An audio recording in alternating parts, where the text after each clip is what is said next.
जैसा कि आप लोगों को पता होगा कि अभी जो संसद में जो है हमारे पार्लियामेंट में जो है अभी बहुत ज़्यादा विवाद देखने को मिल रहा है। जनरल जो मनोज मुकुंद नरवणे हैं उनकी बुक आई है, अभी लॉन्च हुई है।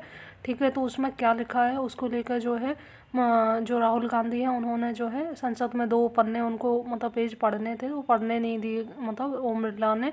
और इसके अलावा जो है क्यों ऐसा क्या लिखा है मतलब और मतलब जिसको लेकर इतना ज़्यादा घमासान हो रहा है और बीजेपी को कहीं ना कहीं डर लग रहा है मतलब हमारी मोदी सरकार को कि क्या सच है जो सामने आ जाएगा, क्यों इतना डरे हुए हैं ये लोग।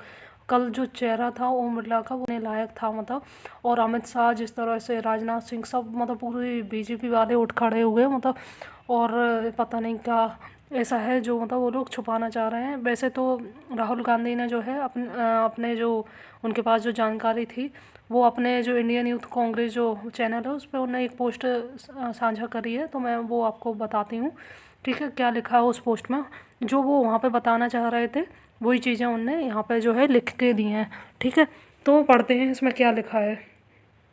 उन्होंने लिखा है कि ये जनरल मनोज मुकुंद नरवणे जी की किताब 4 स्टार्स ऑफ डेस्टिनी का वही हिस्सा है जिससे नेता प्रतिपक्ष राहुल गांधी जी संसद में क्विट करना चाहते हैं। आखिर इस किताब में जो है ऐसा क्या लिखा है कि मोदी सरकार घबरा रही है। आप खुद पढ़ लीजिए किताब का वो हिस्सा। लेफ्टिनेंट जनरल योगेश जोशी जो भारतीय सेना की नॉर्दर्न कमांड के प्रमुख हैं को 31 अगस्त 2020 को रात 8:15 बजे एक फ़ोन कॉल आया। उन्हें जो जानकारी मिली उससे वे चिंतित हो गए और इन्फेंट्री के सपोर्ट से 4 चीनी टैंक पूर्वी लद्दाख में रेचन लाकी की ओर एक खड़ी पहाड़ी के रास्ते आगे बढ़ने लगे थे। जोशी ने इस मूवमेंट की जानकारी army chief general Manoj Mukund Naravane को दी, जिन्होंने तुरंत स्थिति की गंभीरता को समझ लिया था। टैंक कैलाश रेंज पर भारतीय ठिकानों से कुछ 100 मीटर की दूरी पर थे। यह एक रणनीतिक ऊंची जगह थी जिस पर भारतीय सेना ने कुछ घंटे पहले ही कब्जा किया था। विवादित लाइन ऑफ एक्चुअल कंट्रोल जो दोनों देशों के बीच असल सीमा है के इस इलाके में ऊंचाई का हर मीटर रणनीतिक दबाव में बदल जाता है। भारतीय सैनिकों ने एक इल्यूमिनेटिंग राउंड फायर किया जो एक तरह की चेतावनी थी, उसका कोई असर नहीं हुआ। चीनी आगे बढ़ते कर रहे।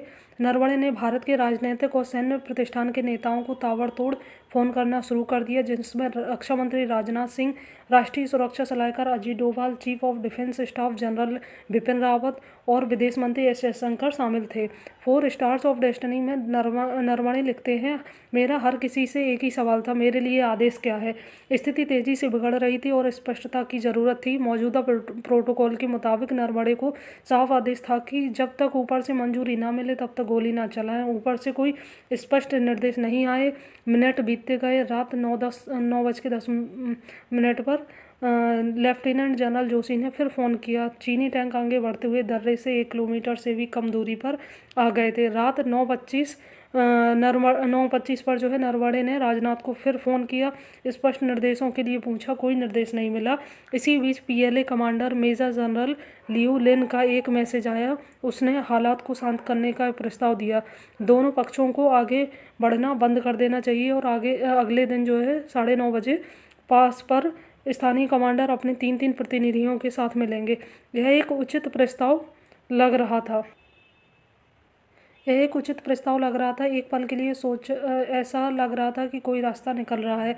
रात 10 बजे नरवणे ने यही मैसेज देने के लिए राजनाथ और डोभाल को फ़ोन किया। 10 मिनट बाद नॉर्दर्न कमांड ने फिर से फ़ोन किया। चीनी टैंक नहीं रुके थे, वे अब टॉप से फिर 500 मीटर दूर थे। नरवणे को याद है कि लेफ्टिनेंट जनरल जोशी ने कहा था कि चीनी सेना को रोकने का एकमात्र तरीका हमारी अपनी मीडियम आर्टिलरी से फायरिंग करना था, जो तैयार थी और आदेश का इंतजार कर रही थी।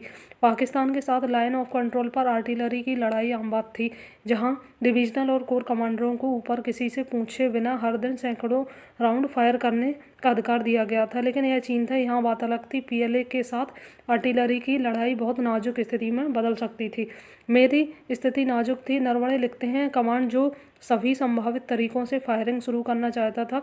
एक सरकारी समिति जिसने अभी तक स्पष्ट आदेश नहीं दिए थे, इनके बीच नरवणे फंसे हुए थे। सेना मुख्यालय के ऑपरेशन रूम में विकल्पों पर विचार किया जा रहा था, उन्हें खारिज किया जा रहा था। पूरा नॉर्दर्न फ्रंट हाई अलर्ट पर था। टकराव की संभावित जगहों पर नज़र रखी जा रही थी, लेकिन फैसले का पॉइंट रेचिन ला था। नरवणे ने रक्षा मंत्री को एक और फ़ोन किया और जिन्होंने वापस फ़ोन करने का वादा किया। समय बीतता गया, हर मिनट चीनी टैंक टॉप पर पहुंचने के 1 मिनट करीब आ रहे थे।